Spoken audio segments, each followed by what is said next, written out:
independência dos Estados Unidos. A independência dos Estados Unidos é em 76, 1776.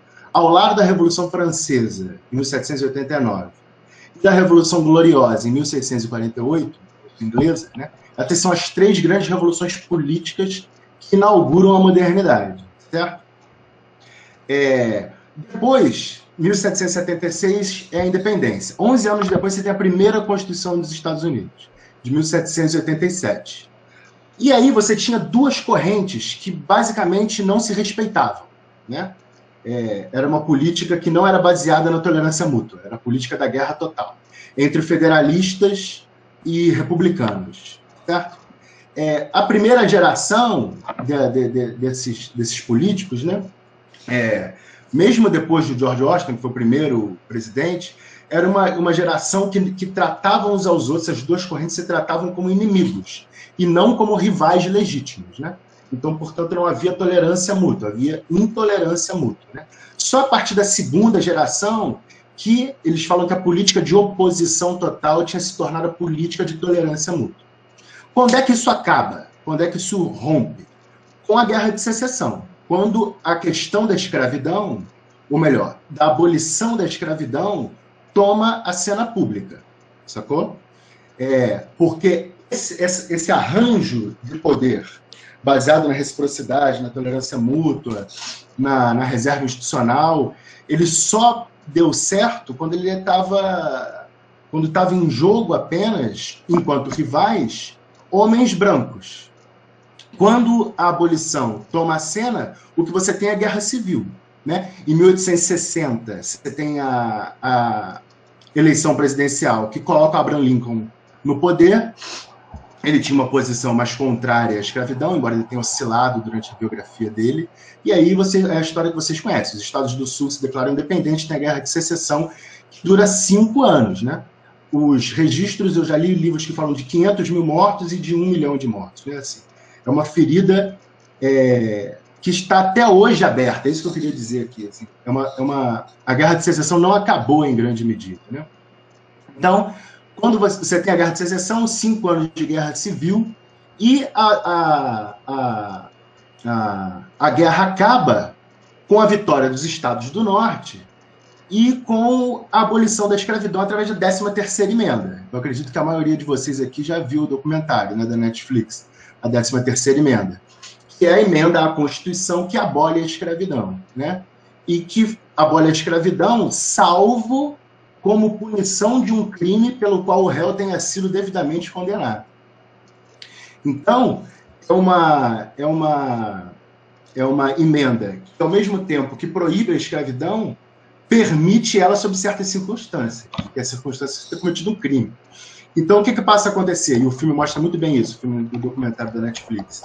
Um encarceramento em massa da população negra, sobretudo nos estados do Sul, para ser mão de obra para a reconstrução da economia, né? Então, você tem uma série de prisões feitas pelos motivos mais banais, como vadiagem, vagabundagem, etc.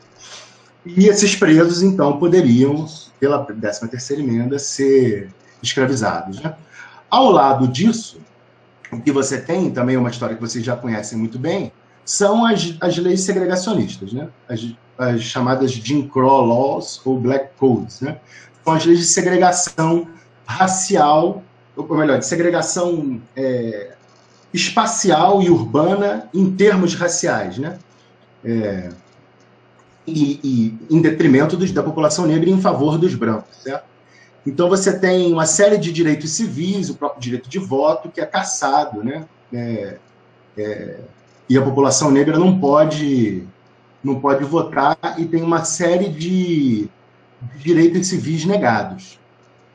E, de novo, aí, quando você tem esse arranjo, né, que é o arranjo das leis de segregação, da retirada do direito de voto à população negra e do encarceramento, aí sim você tem de novo a recomposição de um cenário no qual pode florescer e se desenvolver as regras do jogo do sistema político norte-americano, das quais os autores tanto se orgulham, que são a tolerância mútua, a reserva institucional, a reciprocidade e a cortesia e as regras não escritas da política norte-americana, como, por exemplo, a proibição do jogo duro constitucional, né? E eles falam isso de maneira literal, né? Na página 122, por exemplo, fala assim: a tolerância mútua só se estabeleceu depois que a questão da igualdade racial foi retirada da agenda política. Então, as normas que mais tarde serviriam como fundação para a democracia norte-americana emergiram de um arranjo profundamente antidemocrático, que é a exclusão racial, né? Isso só acaba, então você tem um período, né? Um período de maturação e de desenvolvimento desse sistema político. Isso acaba em 64 e em 65, né? Em 64, você tem, em 2 de julho de 64, a Lei dos Direitos Civis, e um ano depois, mais ou menos, em agosto de 65, você tem a extensão do direito de voto à população negra, né? E é aí que tem o realinhamento eleitoral que está em processo até hoje. Porque, anteriormente, os republicanos, por exemplo, Abraham Lincoln era do Partido Republicano, estava mais voltado para a defesa da possibilidade da população negra votar. Na década de 50 que isso muda, né? Por exemplo, o Ronald Reagan, ele era do Partido Democrata e foi para o Partido Republicano, né? E foi presidente por 2 mandatos. Então, quando na década de 60, né, que é o momento de explosão, né, dos direitos civis, né, do movimento pelos direitos civis, é que você tem o realinhamento eleitoral que faz com que os democratas fiquem mais do lado do Partido dos Direitos Civis e da Lei do Direito de Voto, e os republicanos defendendo o status quo racial, né? Com as leis dos direitos civis e do direito de voto, os democratas liberais e os republicanos conservadores foram se tornando cada vez mais hostis uns aos outros, né? E isso, de novo, paralelamente, você tem o recrudescimento da política de encarceramento, né? Que é o que o documentário lá mostra. Você tem, eles começam o documentário falando que os Estados Unidos têm 5% da população mundial e 25% da população carcerária mundial, né? Então, 1 em cada 4 pessoas que estão presas estão lá nos Estados Unidos, na terra da liberdade, etc. Então, você tem o aprofundamento da seletividade do sistema de justiça, né? Uma seletividade racial, e ao lado disso, você tem uma polarização cada vez maior entre republicanos e democratas, né? E aí eles falam o seguinte, que existem mais ou menos 3 fatores, né, que explicam o que essa polarização tem, digamos assim, 3 vetores, motores ou características, né? A primeira é a questão da emancipação negra, né? Essa é uma ferida que não foi devidamente tratada ainda nos Estados Unidos, né? Que é a do ódio racial. Você tem, por exemplo, tem uma frase, antes dessa roda de conversa, e o Ronaldo, a gente conversou muito, né? E a gente estava vendo uma frase de um senador da primeira metade do século XIX. Ele era contra a abolição da escravidão. Ele falou assim: se a escravidão for abolida, os ex-escravos vão ser elevados acima dos brancos. Nós trocaríamos de condição com eles e só poderíamos escapar fugindo dos nossos próprios lares e abandonando nosso país aos antigos escravos, para dele fazerem a residência permanente da desordem, da anarquia, da pobreza. Então, você tem, em primeiro lugar, o problema do problema racial, o problema do racismo nos Estados Unidos, né? Que vai cada vez mais recrudescendo a polarização entre republicanos e democratas. Em segundo lugar, você tem a questão da composição étnica da população que vai mudando em função da imigração, né? Por exemplo, se liga nesse dado. Em 1950, os não brancos não chegavam a 10% da população nos Estados Unidos. Em 2014, os não brancos são quase 40%, né? Então, é por isso que eles falam que, juntamente com a emancipação negra, a imigração transformou os partidos políticos norte-americanos. Esses novos eleitores que entram em cena apoiam majoritariamente o Partido Democrata, né? Então, se os não brancos, lá na década de 50, eram só 7% deles que votavam nos democratas, Em 2012, 44% deles estavam votando nos democratas, entende? Enquanto o Partido Republicano permaneceu quase inteiramente como um partido de brancos. E, em terceiro lugar, é a questão religiosa. Eles enfatizam muito isso. Eles dizem assim: o Partido Republicano se tornou o partido dos cristãos evangélicos. Os evangélicos entraram em massa na política no final dos anos 70, motivados em grande parte por uma decisão da Suprema Corte que legalizava o aborto. A partir do Ronald Reagan, na década de 80, o Partido Republicano abraçou a direita cristã e adotou posições crescentemente pró-evangélicas, incluindo oposição ao aborto, apoio ao direito de oração nas escolas públicas e, mais tarde, oposição ao casamento gay. Evangélicos brancos que se inclinaram para os democratas nos anos 60 começaram a votar no Partido Republicano. Em 2016, ano da eleição do Donald Trump, 76% dos evangélicos brancos se identificavam como republicanos. Então, a partir desses três vetores, é que a gente consegue olhar para o início do século XXI, em que eles dizem que os eleitores democratas e republicanos e os políticos que os representam estavam mais divididos do que em qualquer outro ponto da história do século anterior. E eles fazem uma pergunta: mas por que a maioria das violações das normas, as normas das quais o Ronaldo discorreu, né, sobre as quais o Ronaldo discorreu, da tolerância mútua, da reserva institucional, da cordialidade, da reciprocidade, das regras não escritas da política norte-americana, né, a questão do jogo duro constitucional, né? Por que a violação das normas e a eleição do Bill Clinton em 92 é central nisso também? Estava sendo mais praticada, passou a ser mais praticada pelo Partido Republicano. E aí, de novo, eles desenvolvem três argumentos. Em primeiro, é a questão da mídia, né? Isso é muito fundamental, assim. E eu acho que eles enfatizam um pouco até esse ponto no último capítulo, que é o capítulo para que saída democrática a gente pode ter nesse contexto, né? A ascensão de canais alternativos radicais de mídia, de extrema-direita, né? Essa galera passou a pautar o Partido Republicano, né? Ao ponto de um senador falar o seguinte: se você se afasta minimamente da extrema-direita, você é atacado pela mídia conservadora, né? Então, o Partido Republicano, os políticos, passaram a ficar meio que reféns desses formadores de opinião que se popularizaram e se propagaram na era digital, né? A gente teve no Clube de Inteligência Artificial uma live há pouco tempo sobre isso, sobre o quanto a era digital, né, o quanto o mundo virtual abriu possibilidades maravilhosas para a democracia, mas ao mesmo tempo gerou perigos e ameaças também imensos, né?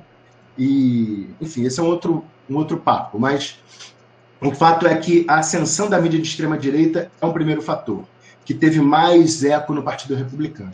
Em segundo lugar, o afrouxamento das leis de financiamento de campanha, que permitiu que uma série de organizações civis multimilionárias da extrema-direita injetassem milhões e milhões de dólares no partido. Em terceiro lugar, é o que eu acho que a gente pode chamar de uma postura mais fascista por parte do eleitorado. Eles dizem o seguinte: os autores do livro, eles mostram que no Partido Republicano está confortavelmente instalada uma minoria eleitoral que durante a maior parte do século XX era dominante, que era dos brancos protestantes. Esse grupo, que formava a maioria do eleitorado dos Estados Unidos e que era política, econômica e culturalmente dominante na sociedade americana, vem se tornando uma minoria do eleitorado, e uma minoria declinante. Para falar desse grupo, os autores se referem a um ensaio de um historiador chamado Richard Hofstadter. Esse ensaio é de 1964 e tem o seguinte título: O estilo paranoico na política americana. Nesse ensaio, o autor fala de um fenômeno que ele nomeia como ansiedade de status, que tem mais propensão a emergir quando o status, a identidade e o sentido de pertencimento de grupos sociais são percebidos como estando sob ameaça. Isso conduz a um estilo de política que é excitável demais, desconfiado demais, agressivo, pretensioso e apocalíptico demais. Meio século após a sua publicação, foi publicado em 64, meio século após a sua publicação, dizem os autores, o ensaio de Hofstadter talvez seja mais relevante do que nunca. E eu concordo com eles nisso. O Chico Buarque lançou recentemente, né, o Caravanas, né, a música e o álbum, e ele fala e tem o verso que é filha do medo, a raiva é mãe da covardia, né?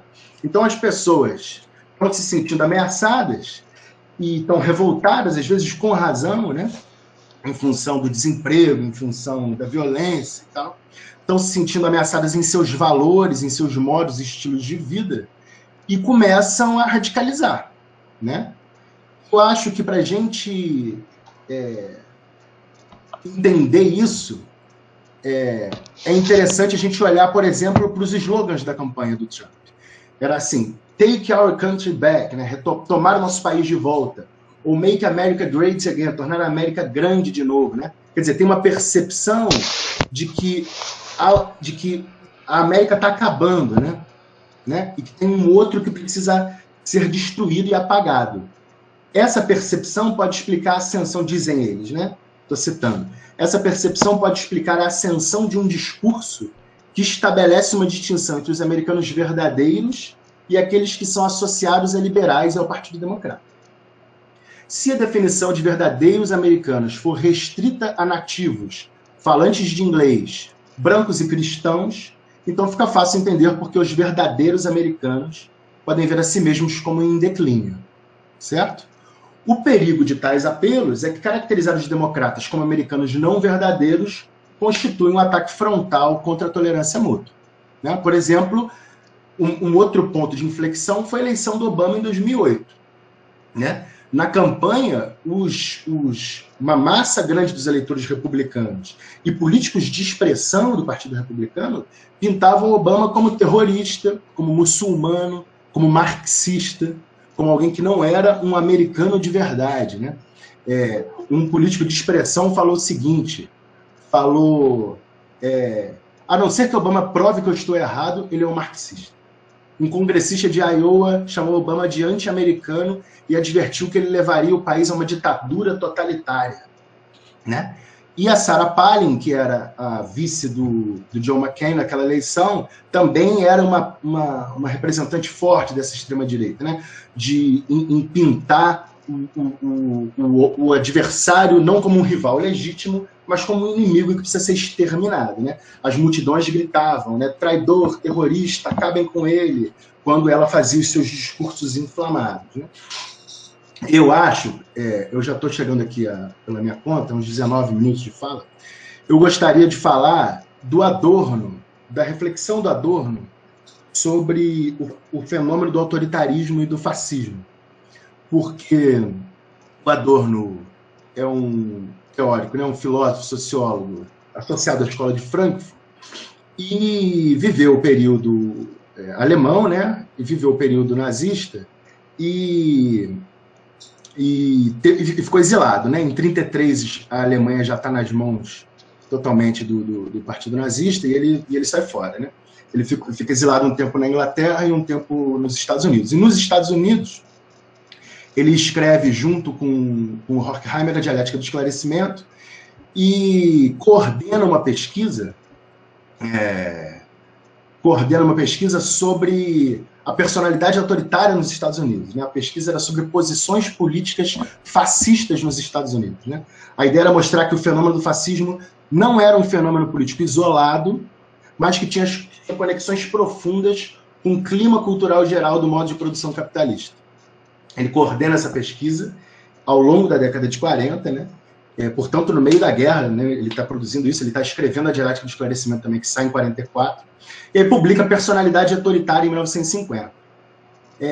Aqui no Brasil foi traduzido como Estudos sobre a Personalidade Autoritária, um trecho, uma parte, né, não é a pesquisa inteira. E aí, um ano depois, em 51, ele lança um texto que é A Teoria Freudiana e o Padrão da Propaganda Fascista, que ele procura utilizar Freud e a teoria crítica para interpretar a ascensão fascista. Mas eu estou com medo de entrar nesse assunto e passar demais do nosso tempo. que vocês acham aí? Me dê um retorno, estou falando aqui há tanto tempo. Ronaldo, o que você acha? Não, se você quiser, não quer completar só essa ideia, ou você acha que fica muito, muito longo? Se você acha que consegue dar aí vamos dizer assim, um fecho na ideia central, acho que vale a pena você completar a ideia, Daniel. Tá bom, vou completar então rapidamente, tá? Esse texto da Adorno chama-se Teoria Freudiana e o Padrão da Propaganda Fascista. É um texto que ele escreve em 51. E ele utiliza um texto específico do Freud, que é um texto de 1921, que o Freud escreve, que é a Psicologia das Massas e Análise do Eu.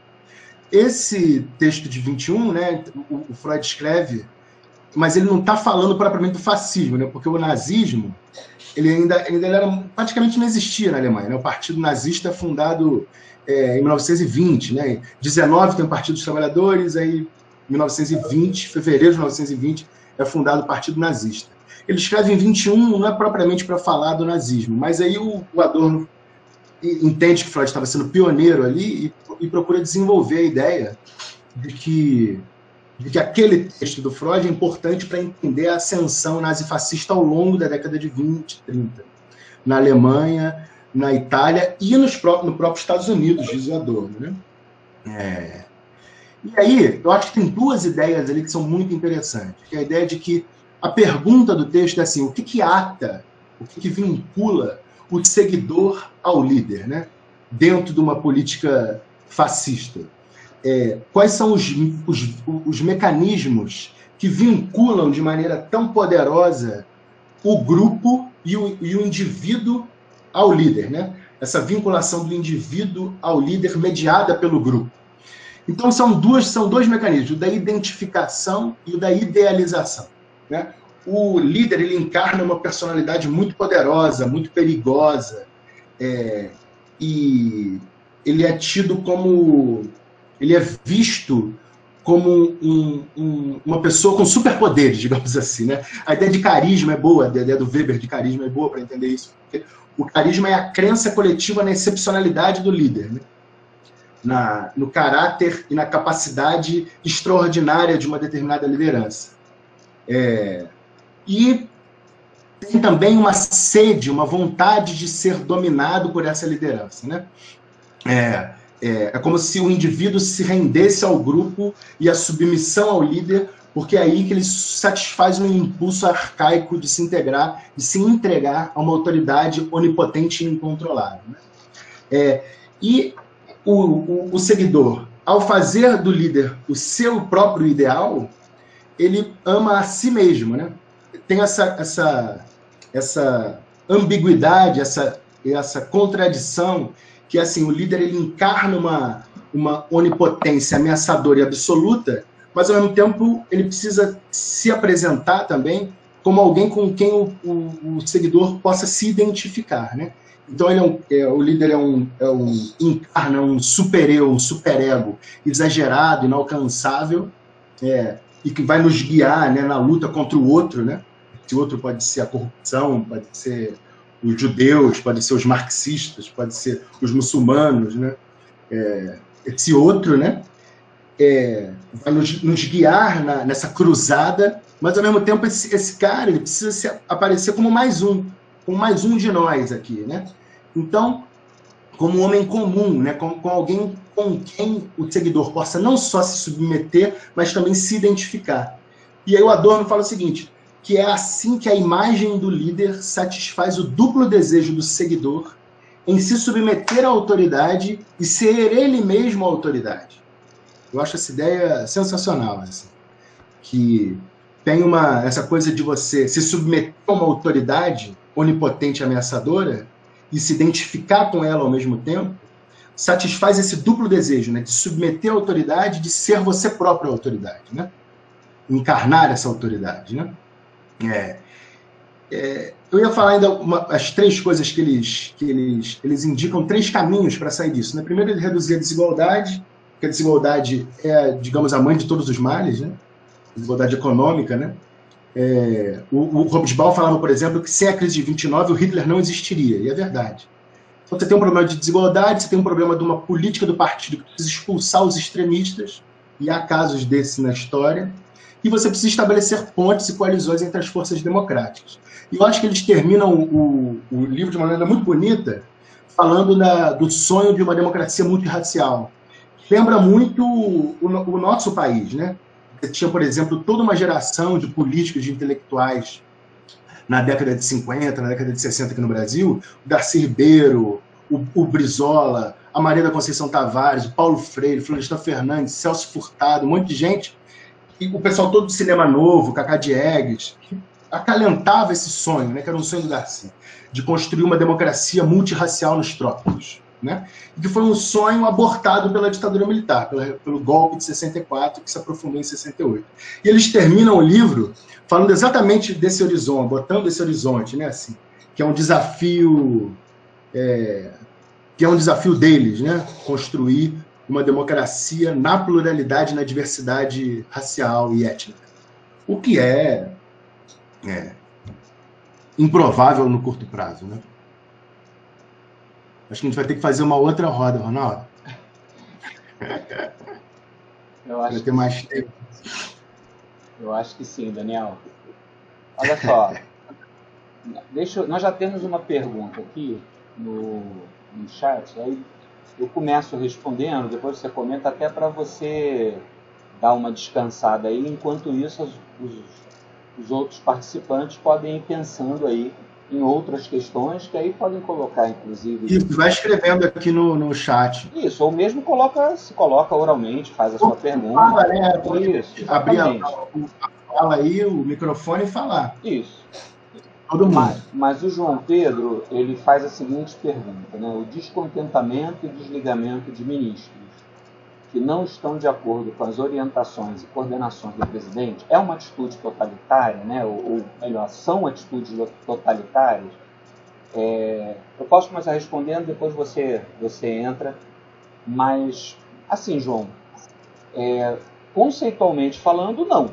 Né? Por quê? Porque é prerrogativa não vou nem falar do presidente, né, propriamente só porque nós estamos no presidencialismo, mas do chefe de governo, seja ele um primeiro-ministro ou um presidente da República, é uma prerrogativa dele montar a sua equipe de governo, né, e, por pressuposto, é esperado que essa equipe de governo seja alinhada com o posicionamento político, econômico, etc., do chefe de governo, do presidente, do primeiro-ministro.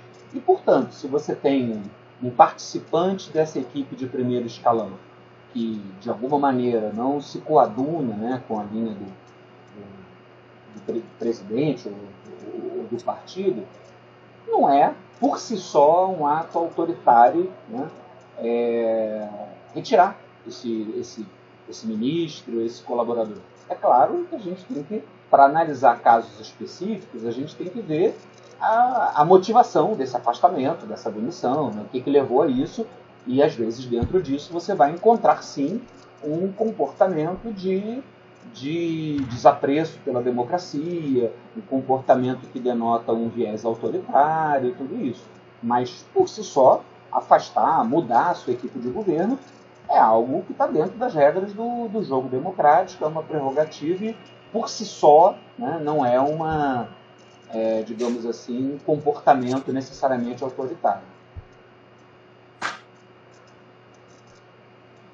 Alguma coisa a mais, Daniel? Quer acrescentar alguma coisa ou como é que você vê isso? Não, acho que é isso mesmo, Ronaldo, que você falou. Quando a oposição, por exemplo, não aceita isso, né? No livro eles falam disso também, né?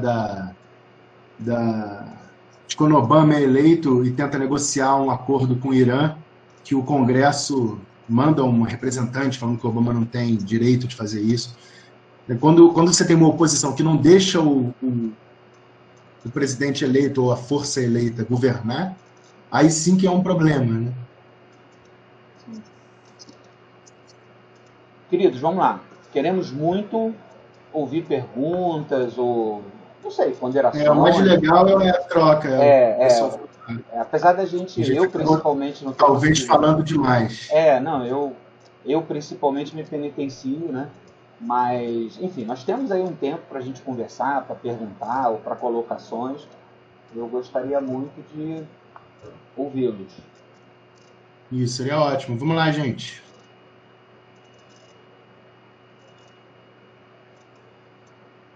Mas um de cada vez, tá? Falando ao mesmo tempo é falta de educação.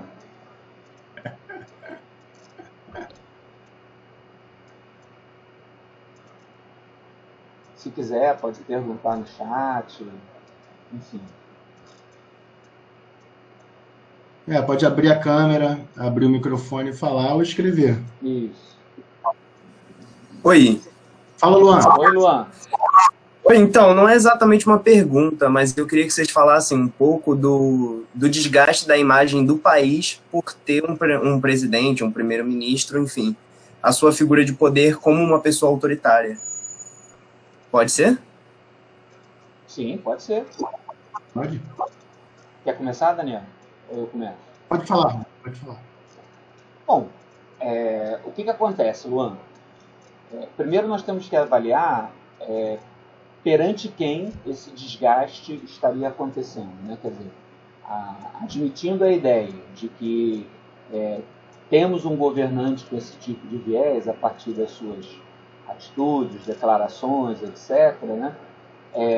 Isso vai gerar um desgaste internacional, sobretudo, isso é importante de ser dito, nos regimes, nos países com democracias consolidadas, né, efetivamente. Porque perante regimes que são efetivamente autoritários, você não vai ter, evidentemente, esse problema, né? Ou seja, não é pela questão do autoritarismo que você vai ter problema com a China, por exemplo, a segunda maior economia do mundo, e que é um regime absolutamente autoritário, ditatorial. Não é por essa questão que você vai ter problemas com a Rússia, onde o Vladimir Putin é praticamente o paradigma desse tipo de liderança autocrática eleita que os autores do livro Como as Democracias Morrem chamam a atenção. E, infelizmente, né, esperamos muito que isso mude no curto prazo, para ser mais preciso, daqui a 2 meses,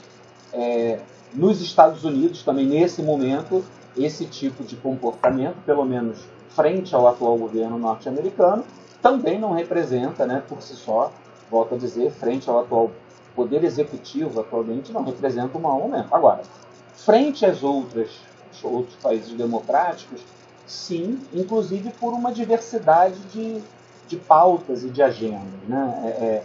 No caso, por exemplo, da questão ambiental, hoje é que a gente tem o maior desgaste, digamos assim, da imagem do Brasil lá fora, sem dúvida nenhuma, né? E portanto, né, o país tem a perder com isso, porque efetivamente, mesmo o grande capital, por exemplo, né, o capital de forma geral, especialmente o grande capital, ele foge do risco, né? Então, quanto mais sólida e estável é uma democracia, mais tranquilidade o grande capital tem, porque o componente político do risco ao investimento não existe, né? Na medida em que, de alguma maneira, você tenha, através de, por exemplo, uma propensão à instabilidade, que gere conflitos, e, portanto, você coloque a estabilidade política do país e a solidez das instituições em risco, isso efetivamente afasta o grande investidor, né? A gente está vendo aí, por exemplo, o atual governo querendo se mobilizar para fazer privatizações, etc. E assim, esse é um dos piores momentos possíveis para isso, tanto do ponto de vista da crise econômica mundial que a gente está vivendo, especialmente uma crise que já vem se arrastando, na verdade, desde 2008, 2009, né, com um ensaio de retomada, mas que agora, né, foi totalmente abortada, né, de maneira bastante drástica pela epidemia. Então, é um momento de retração, de forma geral, e você junta isso com uma desconfiança com relação à estabilidade política do país. Então, isso, sem dúvida nenhuma, gera um prejuízo que não é apenas uma coisa subjetiva, da imagem do país, do pessoal olhar e dizer, o país, o Brasil, fazer uma valoração a respeito do Brasil como um país. É algo além disso, né? Até mesmo no campo econômico, isso representa um prejuízo, né? um problema para o crescimento econômico também futuro do país. Diz aí, Daniel.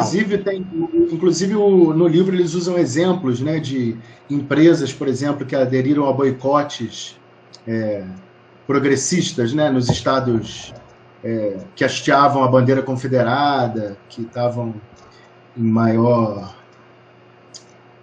associado a pautas, né, de violação dos direitos de gays e transgêneros, como eles dizem aqui, ou se recusaram a homenagear o aniversário de nascimento de Martin Luther King. A questão política, para além da incerteza que ela gera, né, ela pode também gerar um problema econômico, né, de boicote de empresas, por exemplo. No mínimo, por exemplo, no campo da ambiental, a gente já está tendo a retração aí, né? Já está tendo. Por exemplo, aquele fundo de investimentos da Noruega, um fundo também que a Alemanha investir, né? Isso concretamente já aconteceu, né? Fora efetivamente aquilo que a gente nem chega a saber em termos de planos que grandes empresas eventualmente teriam de investimentos e que recolhem em função do contexto atual, né? Bom, obrigado pela pergunta, viu, Luan? Valeu, Luan. Agradeço vocês. Muito obrigado pela resposta. Quem mais, queridos? Vamos lá. Eu gostaria de fazer uma pergunta também. Fala, João. Historicamente, a gente vê, por exemplo, como na Alemanha nazista, o poder que a propaganda fez para a ascensão nesse poder, por exemplo. E hoje, se vê muito que quem tem mais propaganda é quem vence eleições ou qualquer que seja o critério para... Pode ser ministro, pode ser presidente, pode ser prefeito. E eu queria que vocês falassem um pouco sobre a importância da propaganda, porque geralmente a propaganda ela vem como uma forma, nesses governos totalitários, geralmente criticando o governo atual. Ele se torna como um herói, como um ser do povo, como alguém que pode mudar tudo. E eu queria saber a importância da propaganda, porque os números de propaganda que você vê nesses governos de extrema-direita são extremamente altos e influenciam diretamente na ascensão deles no poder. Então, eu gostaria que você falasse um pouco mais. Oi, eu posso perguntar rapidinho? É porque minha pergunta tem muito a ver com a pergunta do Martins. Tem, tipo, muito a ver, tudo a ver. Ótimo. Oi também, né, primeiro, né? Eu queria perguntar, né, que já que tem tudo a ver, tipo, a que ponto a mídia, a propaganda, assim, deixa de ser uma mídia de denúncia, por exemplo, tipo, a partir do momento que você denuncia, sei lá, o governo atual, alguma coisa assim, a partir de que ponto a mídia deixa de ser uma mídia de denúncia e passa a ser uma mídia manipulativa? Esse tipo de coisa. Eu acho essa questão central. Quer começar ou eu começo, Ronaldo? Não, começa você dessa vez, senão vão pensar que você dá sempre a vez pra mim, porque eu sou mais velho.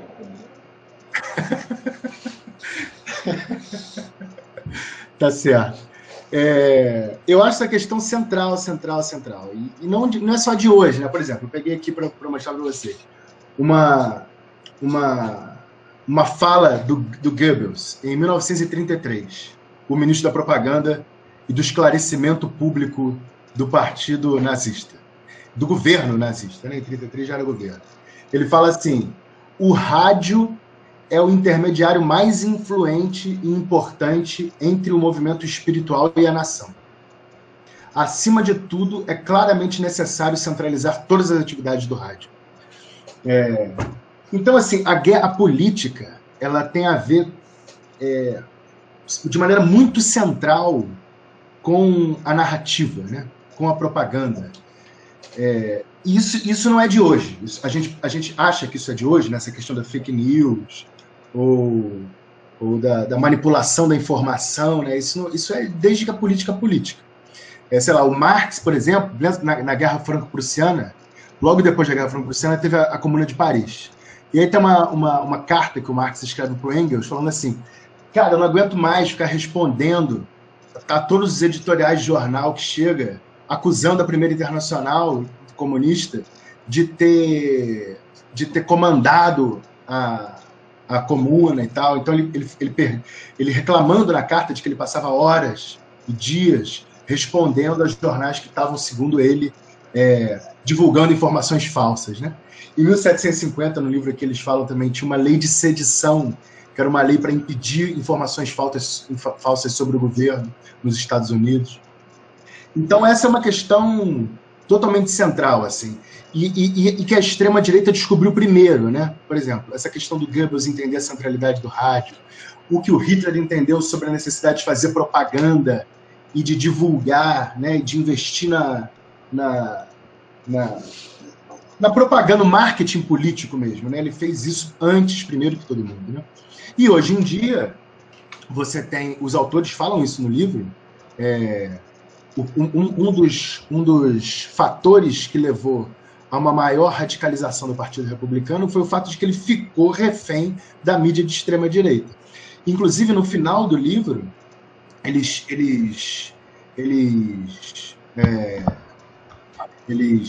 indicam 3 caminhos, né, para resolver esse problema, digamos assim, ou 3 desafios que precisam ser enfrentados, né, para fazer frente ao autoritarismo que eles enxergam que está crescendo nos Estados Unidos. E uma das coisas que eles falam é da necessidade de refundar o Partido Republicano, reconstruindo a sua própria elite política, o establishment. Aí eles dizem o seguinte: isso significa recuperar o controle da liderança do partido em 4 áreas principais: as finanças, a organização das bases, a comunicação social e a seleção dos candidatos. Então, eles, segundo os próprios autores, né, o enfrentamento da radicalização é centralmente um trabalho de comunicação e de narrativa, né? E que dificilmente o Partido Republicano vai encarar isso, né? Mas é central a questão da comunicação e a gente precisa investir mais nisso, né? A gente precisa investir mais nisso. As forças dos campos progressistas, né, precisam aperfeiçoar a sua capacidade de se comunicar com a população em geral, né? Sair de uma questão, de uma prática acusatória e que fala para os convertidos e construir pontes, né, que é o mais difícil. Construir pontes e coalizões na política é muito difícil, né? E eles falam dessa necessidade também, né? Porque é fácil você construir coalizões com quem você concorda com você. Agora, construir pontes e coalizões entre adversários é muito difícil, né? E isso é uma necessidade também. Agora, sobre a sua pergunta, Júlia, é sobre quando a mídia deixa de ser informativa e passa a ser... Acho que ela saiu da reunião. A pergunta era essa, né, Ronaldo? Quando a mídia deixa de ser instrutiva e se converte... e passa a ser manipulativa, né? Foi essa expressão que ela usou, se eu não me engano. É quando ela deixa de fazer jornalismo, né? O jornalismo e a tarefa de comunicação é cada vez mais central na democracia, né? Hoje em dia, com a era digital, né? Quando ela deixa de reportar e de analisar fatos para divulgar fake news e inflamar a população, ela está deixando de fazer uma coisa, deixando de ser jornalismo e se tornando outra coisa, né? Se tornando panfletagem. Né? Vai lá, Ronaldo, complementa. Bom, acho que o primeiro ponto, acho que talvez mais diretamente ligado à pergunta do João Pedro, é da centralidade que, de forma geral, os regimes autoritários, totalitários, têm nessa questão da propaganda, né? E é bom que se deixe claro, isso vale tanto para regimes autoritários, totalitários de direita, quanto para regimes autoritários, totalitários de esquerda, né? Mas como que a gente tem vivido nos últimos anos, né? É um crescimento mais acentuado da extrema-direita, e até certo ponto historicamente surpreendente, né? A gente acaba falando mais da importância, da relevância da propaganda para a extrema-direita, né?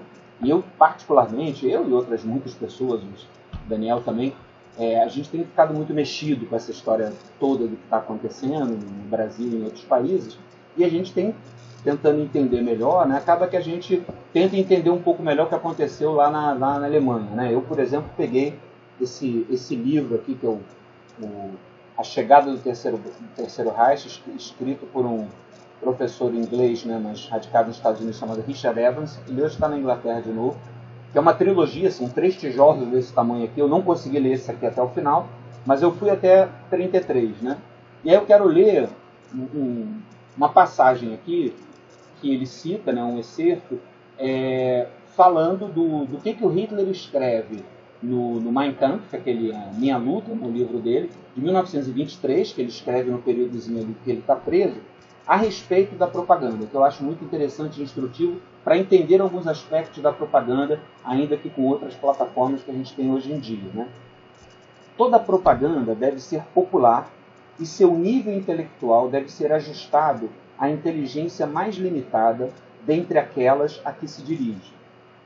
Por consequência, quanto maior a massa que se pretende atingir, mais baixo seu nível puramente intelectual terá que ser, o nível intelectual da propaganda. A receptividade das grandes massas é muito limitada, sua inteligência pequena, mas seu poder de esquecimento é imenso.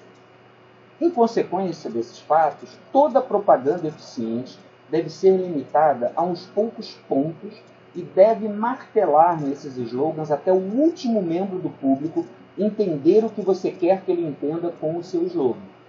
Então, essa questão, né, e o Daniel já citou aí o Goebbels, que foi figura central no governo nazista, né, costuma ser uma preocupação central dos governos autoritários. Os governos autoritários e totalitários têm sempre uma pretensão, um movimento de construir uma autoridade, uma unidade, né, em torno da liderança, em torno da autoridade, e a propaganda costuma ser a grande plataforma para isso.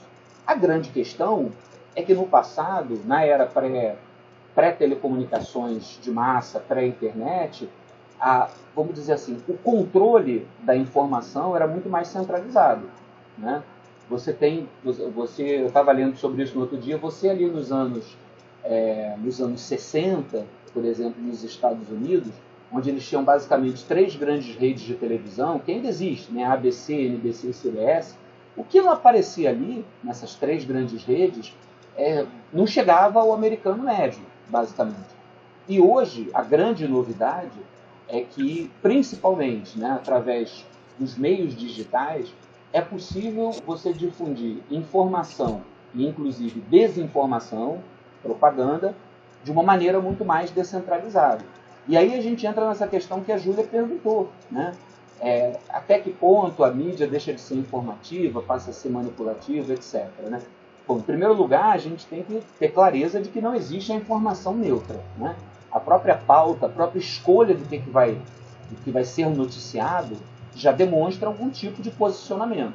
O destaque que é dado a um determinado assunto em termos de tempo no noticiário da televisão, tempo no rádio, ou a posição que aquela notícia ocupa na primeira página de um jornal impresso ou na capa de uma revista, nada disso é fruto pura e simplesmente da objetividade. Ao mesmo tempo, nós hoje estamos vivendo uma situação tão grande de uma propaganda, digamos assim, desinformativa, e das pessoas se afastando da mídia tradicional, que a gente tem uma situação em que a grande imprensa, mesmo com os seus vieses, os seus interesses, né, como a gente já sabe que tem, né, acaba que tem sido a fonte mais confiável de informação, né, porque você está submetido a uma quantidade tão grande de propaganda, inclusive propaganda automatizada, que tem esse objetivo manipulativo, né, e as pessoas têm construído uma relação absolutamente acrítica com aquilo que elas recebem através de redes sociais ou na internet, que efetivamente os meios da imprensa tradicional acabam sendo muitas vezes meios de contra-propaganda no sentido de disseminação de notícias falsas, né? Então, inclusive, isso está levando a toda uma série de discussões e movimentos, né, com relação aí a essa questão. Mas, enfim, deixa eu parar um pouquinho. Eu acho também... Posso complementar, Ronaldo? Sem dúvida, deve. Essa questão, essa passagem do Hitler que você trouxe, no Minha Luta, ela é muito boa e tal, e é uma estratégia mesmo deles, mas fica parecendo que só quem adere a movimentos fascistas demagógicos e apelativos, são as populações com menos instrução formal, né? E isso é uma meia-verdade, né? Porque as pessoas também das elites e que se sentem ameaçadas pelo movimento de ascensão, elas também embarcam na aventura de demonização do outro, né? Sim. Então você tem tanto nas camadas mais intelectualizadas e com maior poder financeiro, quanto nas camadas mais baixas, por motivos diferentes, o mesmo engajamento libidinal assim, e carismático no movimento de massa, né? Sim. E uma outra coisa importante é que é muito necessário que a gente destaque sempre que nenhuma informação ou nenhum meio de comunicação é absolutamente neutro. Mas a gente não pode também cair no extremo oposto de achar que a verdade não existe, de que é tudo tomada de posição, porque não é, né? A Terra não é plana, a Comissão Nacional da Verdade se chama Comissão Nacional da Verdade por um motivo, quando ela existia, né? Era para falar de uma verdade que era da tortura e dos assassinatos cometidos pelo Estado brasileiro na ditadura. Então existem verdades que são independentes das opiniões.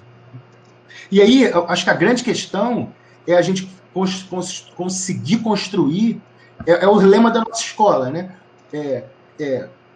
Capacidade crítica para que cada pessoa, cada cidadão, cada cidadã consiga, pelas suas próprias condições cognitivas e emocionais, avaliar, né, que tipo de informação é um absurdo, é uma mentira, e qual tipo de informação é factível, é cabível, ainda que defendendo um certo ponto de vista, mas que não é uma pura fantasia, uma pura ilusão. Então, acho que a educação sempre é muito importante. A gente roda e sempre cai na mesma coisa. A gente precisa reduzir a desigualdade, que é absolutamente indecente, né? Assim, outro dia eu vi que o Jeff Bezos foi a primeira pessoa que chegou a ter 200 bilhões de dólares, uma fortuna pessoal.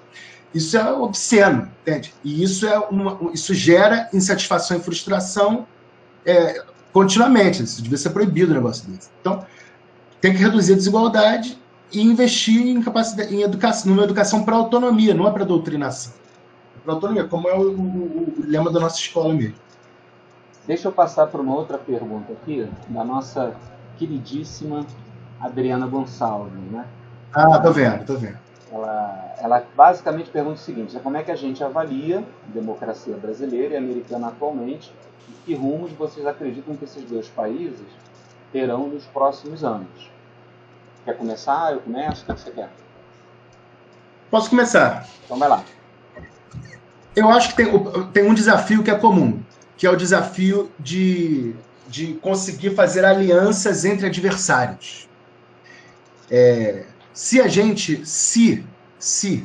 nós colocarmos o Donald Trump e o Bolsonaro na mesma prateleira, ou como políticos equivalentes, né, a gente pode afirmar, por exemplo, os autores desse livro, eles são muito incisivos, muito contundentes, quando eles falam que o Partido Republicano errou ao não ter expulso o Donald Trump logo no início, logo nas primeiras primárias, logo na primária invisível, que eles chamam de primária invisível.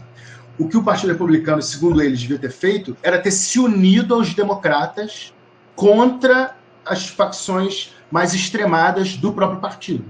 E você precisa ter muita coragem política para fazer isso, né? No próprio livro eles dão exemplos do período entre guerras, na Finlândia, em vários outros países de menor expressão, né, Ronaldo? Então, não vou me lembrar agora. Mas muitos países tiveram lideranças políticas que foram sábias e que tiveram responsabilidade. O Weber tem um texto da Política como Vocação em que ele faz essa distinção entre uma ética da convicção e uma ética da responsabilidade. Existem determinados momentos que você precisa abrir mão de certas convicções em prol de você produzir alianças que vão ter consequências no longo prazo, na defesa da democracia.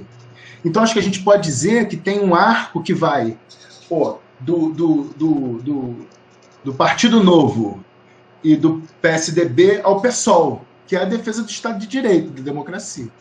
A gente pode discordar no resto todo, na reforma administrativa, no aborto, na união na adoção de casais do mesmo sexo. As pessoas podem discordar, mas precisa existir uma coalizão uma coalizão de princípio que permita que a discordância se dê, né?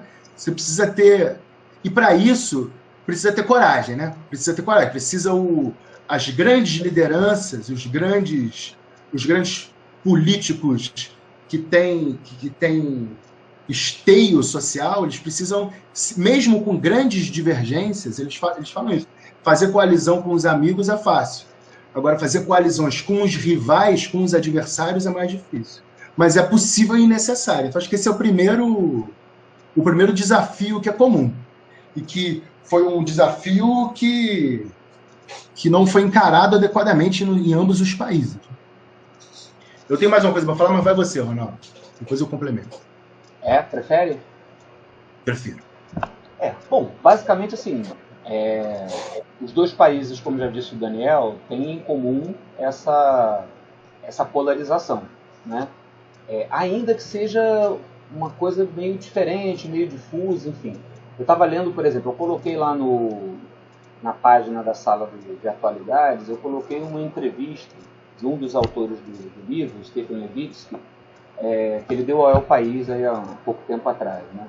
E uma coisa que eu achei interessante foi ele chamando a atenção de como é que nos Estados Unidos essa polarização, ela é uma polarização que, em grande medida, ela é inclusive geográfica. O que eu quero dizer com isso?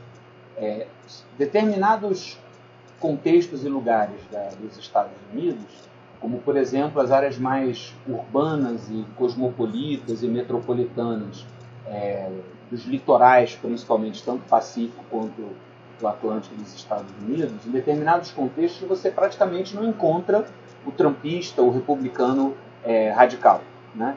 Em compensação, principalmente nas áreas rurais dos Estados Unidos, né, e nos estados do interior, você encontra uma esmagadora maioria de apoiadores do Trump, do Partido Republicano e dessas ideias assim mais à direita.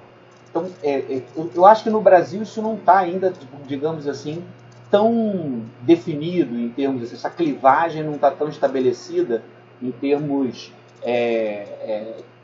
regionais tão fortemente como lá. Está também, mas menos do que lá. A grande questão é que nós estamos comparando duas democracias em momentos muito diferentes. O Brasil é uma jovem democracia, né? Nós estamos vivendo de 88 para cá, sobretudo, a Constituição de 88 para cá, o primeiro período verdadeiramente democrático da nossa história. Na verdade, antes disso, a gente só teve um período que a gente pode chamar de democrático, que foi ali entre o final da Segunda Guerra Mundial, basicamente entre 46 e o golpe de 64. Mas num momento em que você não tinha meios de comunicação de massa, num momento em que a maior parte da população estava no campo sem grande acesso à informação, onde grande parte da população sequer votava. Então, dentro do conceito de democracia de massa, a gente está vivendo nessa situação há pouco mais de 30 anos, né? Isso é muito pouco tempo. Enquanto isso, os Estados Unidos são a democracia mais antiga do mundo, com instituições muito mais consolidadas. O que eu quero dizer com isso? Apesar dos dois terem ameaças semelhantes, né, inclusive pela questão semelhante da polarização, eu entendo que se há uma democracia mais em risco é a nossa, né? Nós não temos ainda uma cultura democrática, né? Não temos ainda uma situação de solidez das instituições democráticas que ofereçam um grau de resistência a experiências autoritárias como você tem nos Estados Unidos. Isso para não falar do fato de que, apesar dos Estados Unidos serem um dos países com maiores desigualdades socioeconômicas, ou talvez maior, né, dentro do mundo desenvolvido, mas as desigualdades socioeconômicas deles são ridiculamente pequenas frente aos abismos socioeconômicos que nós temos aqui no Brasil. Quer dizer, nós temos ainda esse outro elemento. Então, em resumo, né, eu entendo que a nossa democracia está muito mais em risco do que a democracia americana. Eu sou um otimista por natureza, apesar de tudo que a gente tem vivido. Eu tenho esperança de que a gente efetivamente reencontre o caminho, né, da construção democrática, mas eu acho muito mais possível, né, o risco para a gente do que para ele. Ainda que, vamos deixar claro, caso o Trump não se reeleja, caso o Biden vença, não há nenhum motivo para a gente achar que está tudo resolvido, a democracia americana está salva. Claro que vai ser um avanço, sem dúvida nenhuma, e reduz o risco para a democracia americana. Mas todos os elementos que contribuíram para a chegada do Trump ao poder vão continuar aí. Eles, inclusive, são anteriores ao Trump. Os autores do livro, eles fazem o resgate desse processo, né, de afastamento dessa tolerância mútua, né, dentro dos Estados Unidos, né, dentro da classe política norte-americana, lá nos anos 80, e, portanto, o Trump é o ápice de um processo mais antigo e que não está limitado a ele. Mas, claro que a eventual eleição do Biden ajuda, né, a conter esse processo, né, esse risco para a democracia americana. Mas, efetivamente, eu acho que eles estão numa situação melhor que a nossa. Fala, Soares, o que você quer complementar? Eu acho que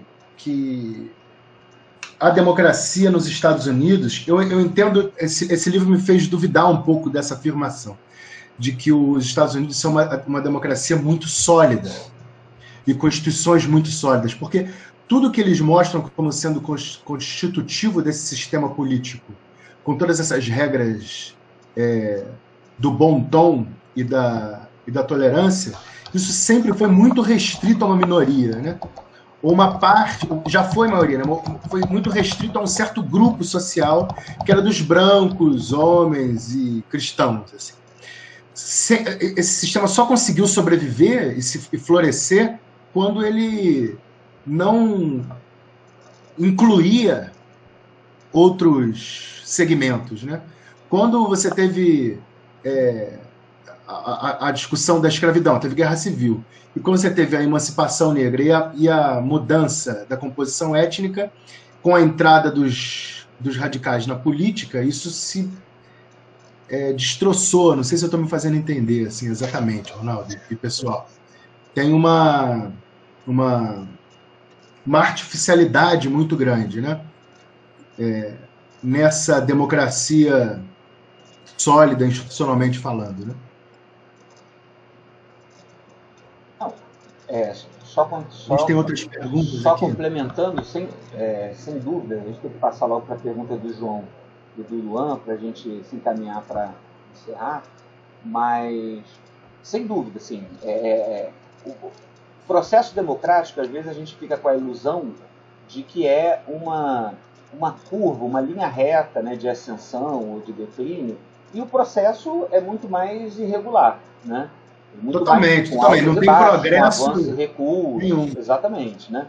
Então, assim, a democracia americana, apesar de ser mais antiga, etc., quando eu falo assim numa certa solidez, eu digo assim, na sociedade americana, eu vejo mais capacidade de resistência e mobilização, inclusive institucional, contra, né, essas estratégias que os autores colocam no livro, de ir cooptando a justiça, de mudar as regras do jogo, de eliminar adversários, né, do que aqui no Brasil, por exemplo.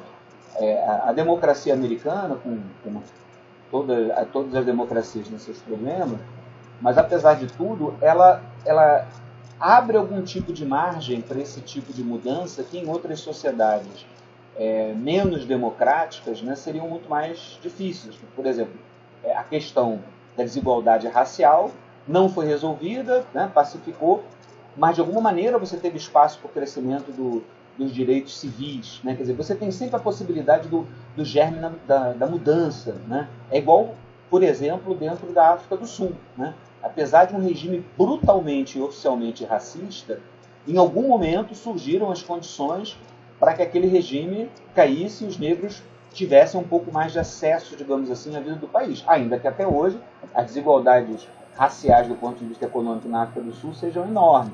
Agora, o regime autoritário tende a ser um regime com muito menos capacidade, digamos assim, de mobilidade, de transformação, né?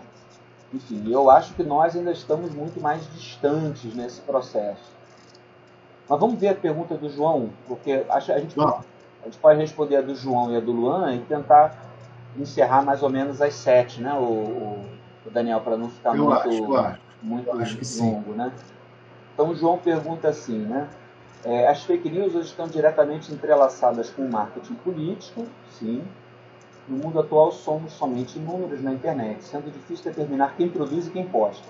O combate a essas notícias falsas deve ser combatida muito intensamente, acompanhando o fluxo que elas andam tomando. Se o mundo não acompanha esse ritmo, qual o rumo que as democracias terão e qual a gravidade dessa situação? Mais embaixo ele coloca assim: acredito que a situação hoje deve ser resolvida rapidamente, pois com a capacidade bélica de países de primeiro mundo nas mãos de governos extremistas, os danos podem ser irreversíveis. Eu posso começar, Daniel, e aí você complementa, mas basicamente, João, a tua pergunta é uma, digamos assim, o que você está colocando aí eu vejo como um dos grandes desafios da sociedade global dos nossos tempos, né?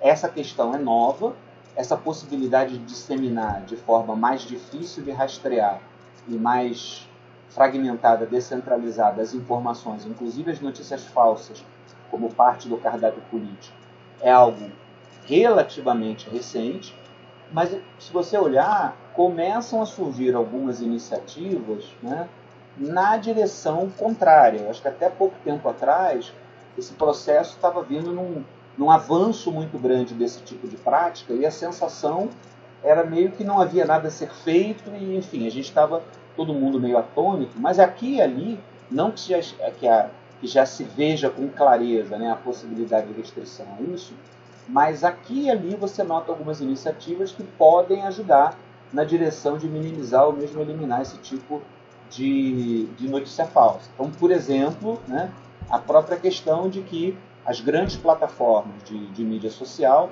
estão sendo cada vez mais pressionadas, né, a fechar contas e não deixar disseminar esse tipo de informação. Empresas que estão fazendo boicotes, inclusive, a mídias sociais, a grandes plataformas, que não estão impedindo a disseminação desse tipo de informação.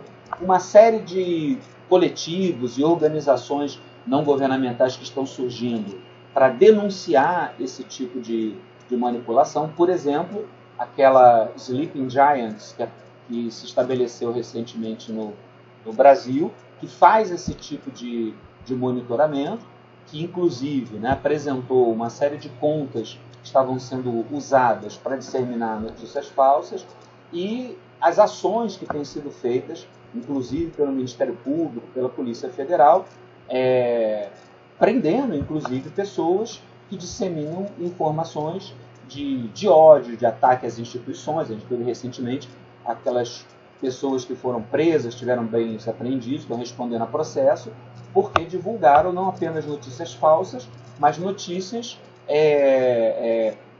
propondo, por exemplo, atos de violência, de destruição, ou mesmo de violência física contra membros do judiciário, como contra membros da classe política.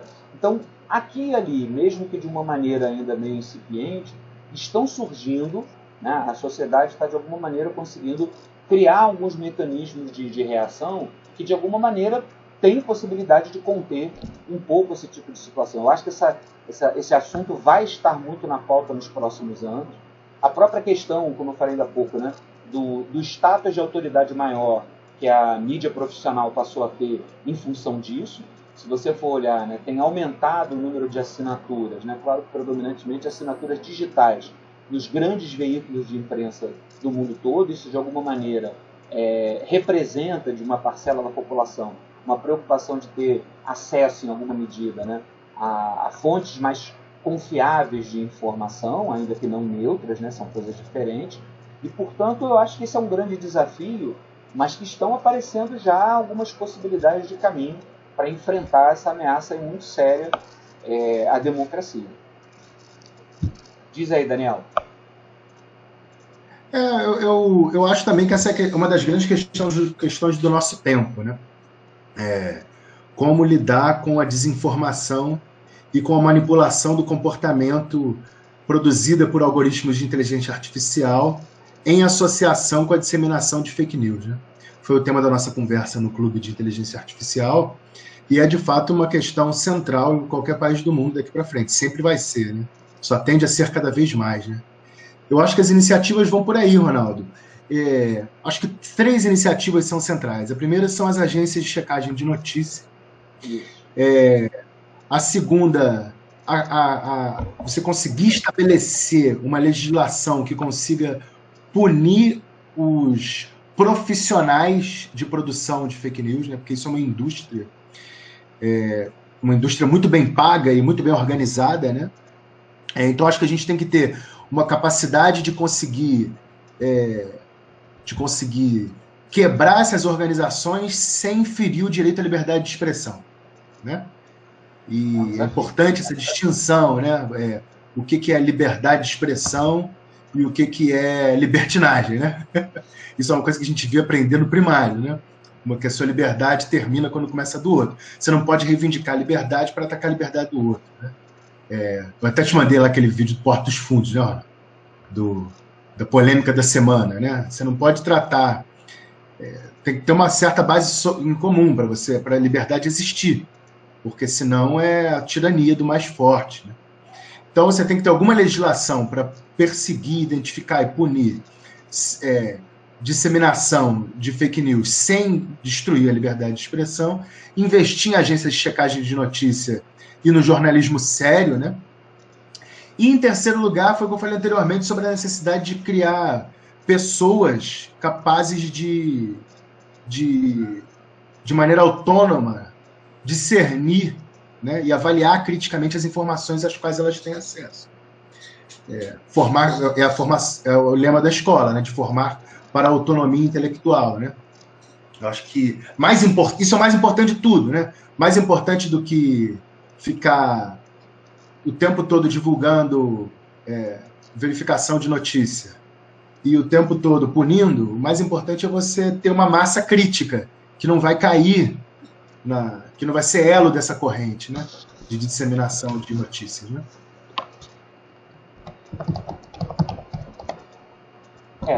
Bom, para a gente se encaminhar aqui para o nosso fechamento, vamos ver aqui a pergunta do Luan, que ele coloca o seguinte: acerca das eleições presidenciais americanas, que estão tão próximas, vocês vislumbram que a explosão da extrema-direita, visando que grande parte do dinheiro nas campanhas são provenientes de instituições privadas, que as grandes empresas capitalistas estão mais suscetíveis a não injetar dinheiro na campanha de Joe Biden por medo de perder futuros acordos com outras empresas capitalistas que estejam fundadas em um regime de extrema-direita? Aí mais abaixo ele colocou assim: as outras empresas que me refiro são empresas de outros países sob regimes de extrema-direita. Desculpem a falta de clareza, não, tudo bem, né?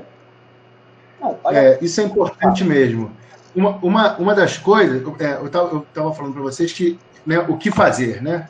Eu identifico que eles veem três formas de lidar com esse problema do autoritarismo, que é, em primeiro lugar, diminuir a desigualdade, né? A falta de perspectiva de mobilidade ascendente gera uma maior suscetibilidade ao extremismo político, sacou? Isso por parte da classe média e das classes populares. E por parte das elites, o medo de se sentir ameaçada nos seus privilégios e nos seus valores, né? Então, assim, diminuir a desigualdade é importante.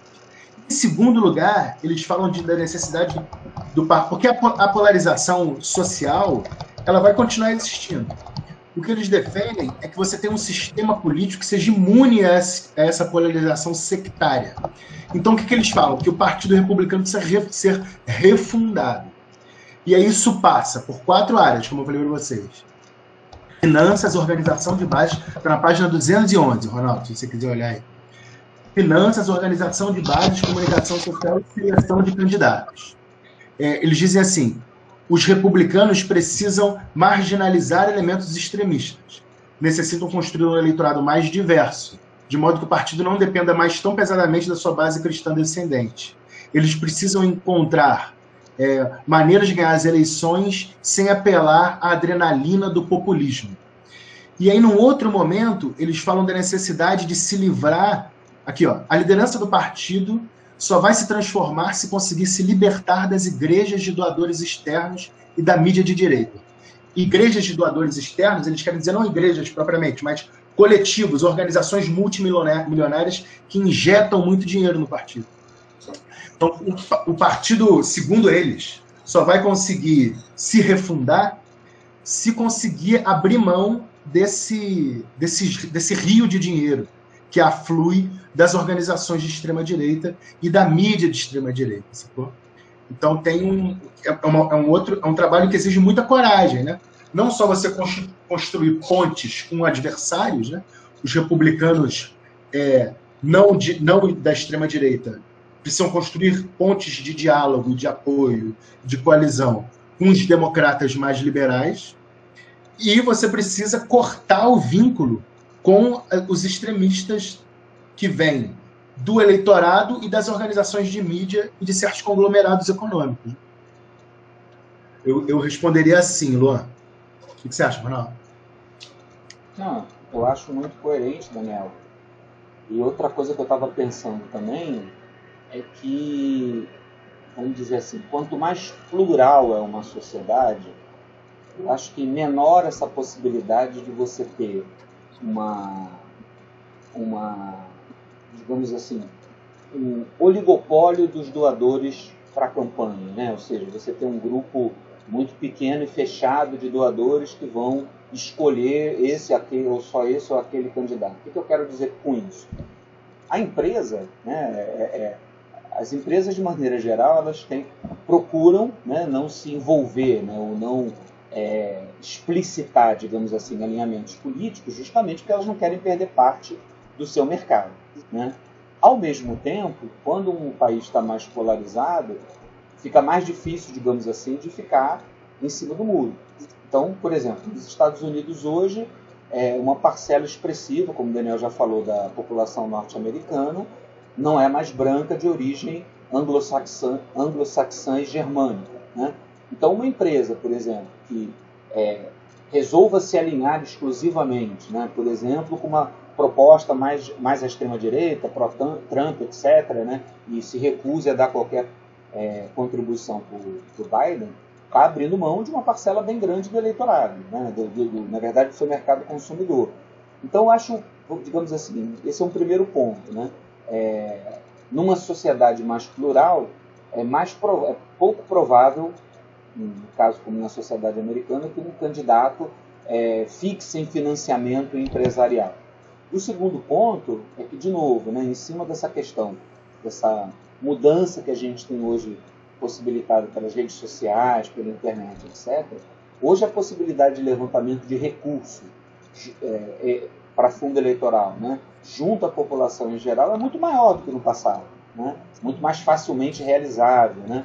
Então, em resumo, eu não vejo efetivamente isso como uma questão que tem de acontecer, né? Ou seja, o Joe Biden ficar sem esse tipo de apoio.